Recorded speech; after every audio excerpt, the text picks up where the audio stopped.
Imagine, t'es ce gars. Tu viens de passer une année assez mid et tu sais qu'en t'appliquant, tu peux atteindre beaucoup plus de choses que ce que tu as fait cette année. En décembre, tu te prépares déjà pour que l'année prochaine soit bien meilleure que l'année que tu viens de passer. Tu te définis des objectifs, aller à la salle, lancer ton business, commencer à investir. Bref, cette année, tu vas tout casser. Tu te sens prêt et t'es convaincu que tu vas tout exploser l'année prochaine. La nouvelle année commence et très vite, tu commences à passer à l'action et à faire ce que tu t'es donné comme résolution. Tu t'inscris à la salle, tu limites ton temps d'écran, voire même tu supprimes TikTok et Insta et tu commences à lire des livres. Mais quelques jours passent et tu sais pas pourquoi, mais quelque chose a changé dans ta tête. Tu skippes la salle une fois. Après tout, c'est pas si grave que ça. Dans les transports, tu retélécharges TikTok pour passer le temps et tu laisses ton livre de côté. Et tu repousses ta session de brainstorming d'idées de business à demain. Demain devient après-demain, après-demain devient plus tard et plus tard devient jamais. Et boum!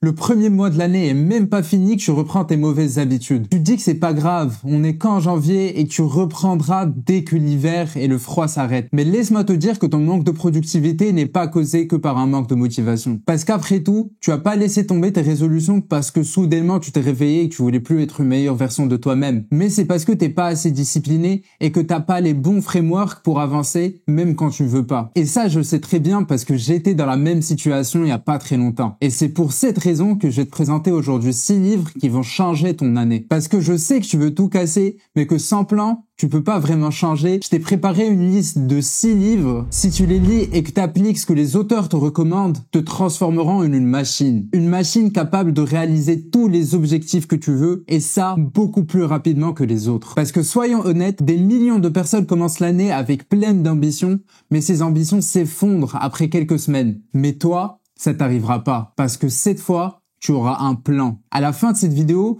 tu sauras pourquoi des millions de personnes n'atteignent jamais leurs résolutions et comment casser ce cycle, et tu auras des frameworks à appliquer pour rester constant même quand tu n'as pas de motivation. Donc reste bien jusqu'à la fin parce que chaque livre a un rôle précis dans ta transformation. Si tu veux réussir dans ta vie, que ce soit pour monter une startup, être en bonne forme physique ou pour n'importe quel autre objectif, il faut que tu comprennes ce qui différencie les gens qui explosent et ceux qui restent médiocres. Et crois-moi, ces gens sont pas si différents que toi. Ils ont juste fait un seul truc ultra simple que personne t'a appris jusqu'ici, et ce livre que je vais te présenter te l'explique clairement. Son concept est ultra simple, mais beaucoup de gens passent à côté. Les gens qui réussissent savent pourquoi ils font ce qu'ils font. Et c'est ça qui fait la différence entre les gens qui abandonnent et les gens qui explosent tout. Quand tu as un pourquoi clair et bien défini, tu trouves toujours un moyen de continuer même quand c'est chaud. Alors avant même de définir des objectifs de fou à atteindre dans l'année, pose-toi la question, pourquoi tu veux réussir? Qu'est-ce qui te drive au plus profond de toi? Parce que c'est pas juste une question de fixer des objectifs, mais une question de savoir pourquoi on se lève tous les matins. Si t'es juste en mode « Ouais, je veux être riche, je veux lancer un business », mais tu sais pas vraiment pourquoi, bah t'auras du mal sur le long terme. Mais les vrais entrepreneurs, ceux qui vont au bout de leurs idées et qui créent des choses qui durent, ils ont un pourquoi tellement puissant qu'ils continuent même quand c'est dur, même quand tout le monde doute d'eux. Et c'est exactement ce que ce livre t'apprend. Ce livre, c'est Start With Why. Et même s'il a été écrit pour les entreprises, son concept s'applique à tout le monde. Si t'as un pourquoi clair, t'auras une longueur d'avance sur 99% des gens qui définissent des objectifs au hasard sans jamais les tenir. Donc avant de te lancer la tête baissée dans la définition de tes objectifs cette année, prends un moment pour définir ton pourquoi. Ça pourrait être vraiment game changer pour ta vie. Maintenant que tu sais pourquoi t'as tout cassé cette année et que t'as défini tes objectifs en fonction de ton pourquoi, la question se pose toujours. Mais en fait, qu'est-ce qui fait la différence entre les gens qui réussissent et ceux qui ont juste des objectifs? J'ai donné un exemple. Plusieurs personnes, un peu tout comme Sam Altman ou Mark Zuckerberg, ont un objectif de créer une startup et pourquoi pas qu'elle devienne une licorne. Mais on est bien d'accord que les personnes qui réussissent et ceux qui ne créent jamais leur startup ou juste ceux qui fail dans la création de leur startup, bah ils ont le même objectif. Et vu que tous les deux ont les mêmes objectifs, bah du coup c'est même pas la définition des objectifs qui fait la différence. La différence est simple. Les personnes qui réussissent ont des systèmes derrière eux. Vous avez déjà entendu la phrase learn to love the process ou success is all the friends we made along the way. Bah en fait moi j'ai toujours cru que c'était une phrase pipeau, une phrase bullshit que les gens qui arrivaient pas à réussir se disaient pour se consoler un peu. Mais en fait c'est tellement faux. En réalité c'est l'un des principes les plus puissants pour réussir dans n'importe quel domaine. Parce qu'en réalité comme je t'ai dit les objectifs ne suffisent pas. Tout le monde a les mêmes objectifs, hein, devenir riche, être musclé, etc. Mais le problème, c'est que la majorité n'ont pas un système derrière eux qui les soutiennent pour atteindre leurs objectifs. Les objectifs concernent uniquement le résultat final. C'est vraiment la ligne d'arrivée. Mais les systèmes, c'est tous les process mis en place pour atteindre cet objectif. C'est ce qui t'amène à ce résultat. Imagine, t'as deux personnes qui ont le même objectif, qui est de lancer leur startup. La première a juste une vision de la ligne d'arrivée. Elle se dit, moi, mon objectif, c'est de créer une startup qui cartonne et c'est tout. Mais la deuxième, elle se dit, moi, j'ai créé un système pour que chaque jour, j'aille parler à des clients potentiels, que j'aille valider mon idée sur le marché et que j'apprenne un peu plus tous les jours sur le marché. Bon, peut-être sur le moment, ça peut paraître pareil. Les premiers jours, peut-être que les deux personnes vont faire la même chose. Mais à votre avis, dans 1 an, qui aura le plus avancé? Eh ben moi, je suis prêt à mettre ma main à couper que ça sera la personne B. Parce qu'en ayant des petites habitudes que tu fais fréquemment, au final, sur la longueur, tu arrives toujours à être meilleur. Et c'est exactement ce que ce livre t'explique en détail. Comment arrêter de penser en termes d'objectifs, mais en termes de système. Et ce livre, je pense que vous le connaissez déjà, c'est Atomic Habits de James Clear. Et il explique que tous les petits changements que tu fais quotidiennement ont un effet cumulé énorme à la fin de l'année, et ça beaucoup plus que la motivation. En fait, tu peux te dire qu'une petite habitude te changera pas hein, au jour le jour, mais à la fin de l'année, tu seras 37 fois meilleur que ce que tu as commencé. Et c'est ça qui fait que les gens comme Sam Altman ou Jeff Bezos réussissent là où tout le monde abandonne. Ils n'ont pas juste un objectif, ils ont un système de petites habitudes qui leur permet d'avancer tous les jours, et ça sans même d'y penser. Donc bref, si tu as du mal à être constant et que tu veux te créer une routine productive qui te permet d'avancer de l'avant même sans motivation, ce livre est vraiment un cheat code.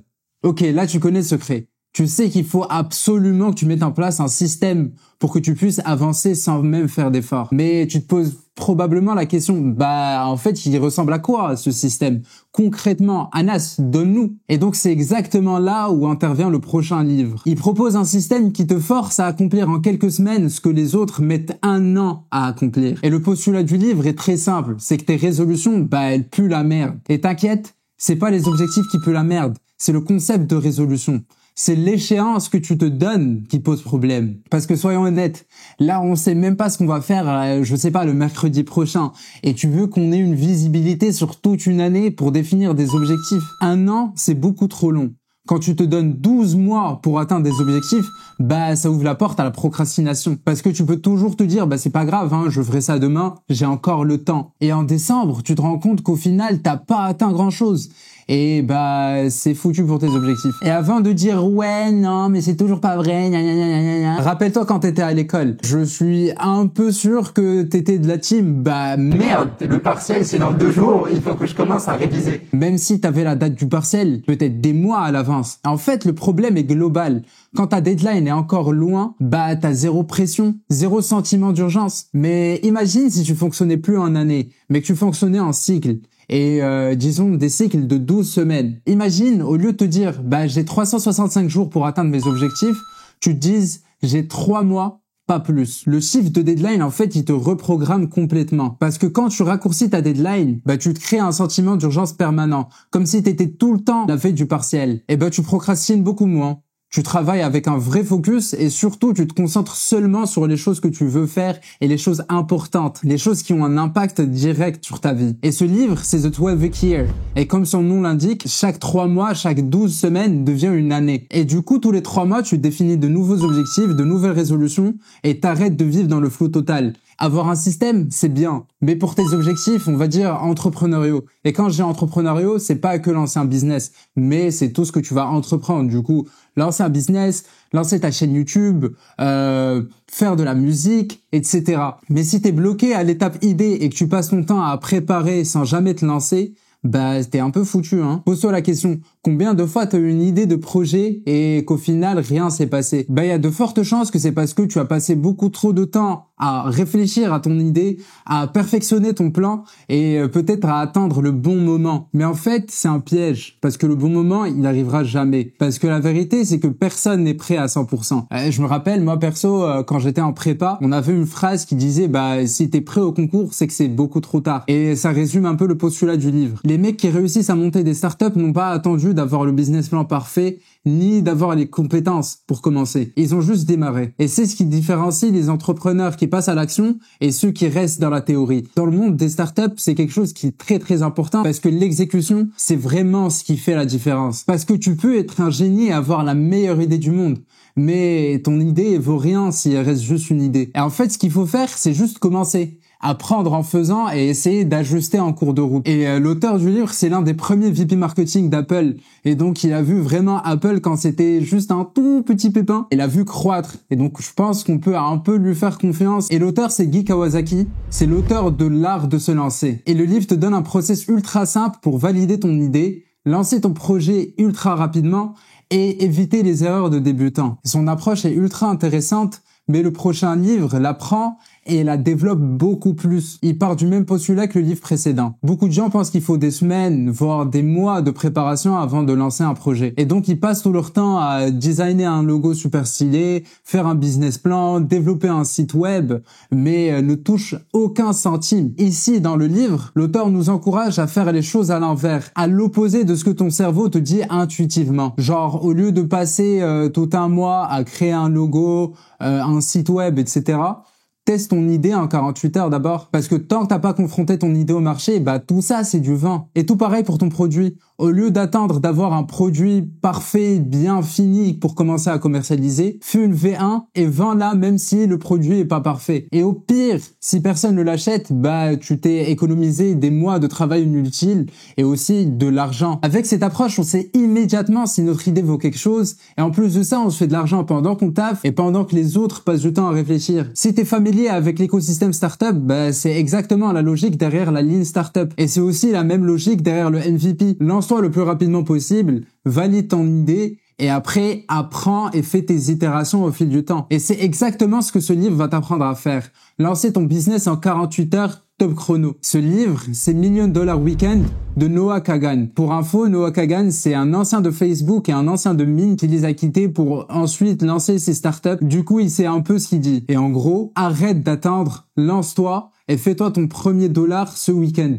Ok, trop cool. Là maintenant t'es motivé, t'as commencé ou tu vas commencer après cette vidéo. Là vient le vrai test. Qu'est-ce qui vient après le début? Parce que les débuts sont toujours excitants, hein. T'as une idée, tu pètes de motivation, tu veux vraiment tout casser, mais à un moment, il y a un mur. Les ventes baissent, t'as moins de hype, t'as des problèmes, t'as même pas prévu au début. Et là, tu commences à douter. Tu te dis que peut-être ton idée est pas assez bonne, ou que c'est pas le bon moment pour lancer ton idée, ou juste que t'es pas fait pour ça. Et tu commences, comme 99% des gens, à réfléchir à abandonner. Mais la vraie question à se poser, c'est est-ce que t'abandonnes parce que c'est vraiment une mauvaise idée, ou t'abandonnes parce que c'est dur? Et le prochain livre va t'apprendre à répondre à cette question. Tu vois ce moment de doute que je te décrivais au début, l'auteur il appelle the dip. C'est vraiment la phase basse de la courbe.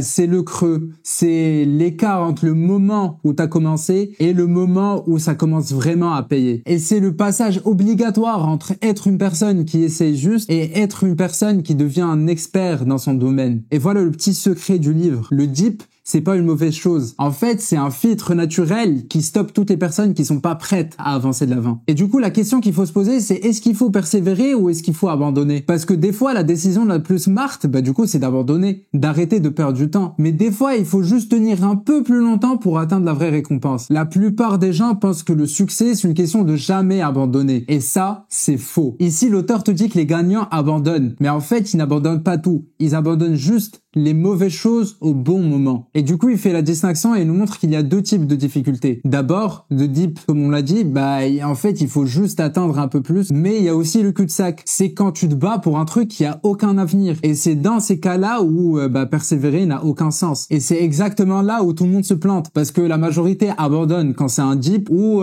persévère quand c'est un cul-de-sac. Et du coup, il faut savoir faire la différence entre ces deux. Et c'est ce que ce livre va t'apprendre à faire. Et ce livre est assez court, donc si t'as un seul livre à lire de cette vidéo-là, c'est celui-là. Et il s'appelle The Deep de Seth Godin. Parce qu'au final, réussir, c'est pas juste une question de persévérance, mais aussi une question de stratégie. Et je ferai probablement des vidéos détaillées sur ces livres parce que comme je vous ai dit, c'est vraiment des game changers. Donc si t'as pas le temps de les lire ou juste si t'as la flemme, je t'encourage à aller faire un tour sur ma chaîne pour des vidéos similaires. Mais d'ici là, je te dis merci d'avoir regardé. C'était Anas et à la prochaine.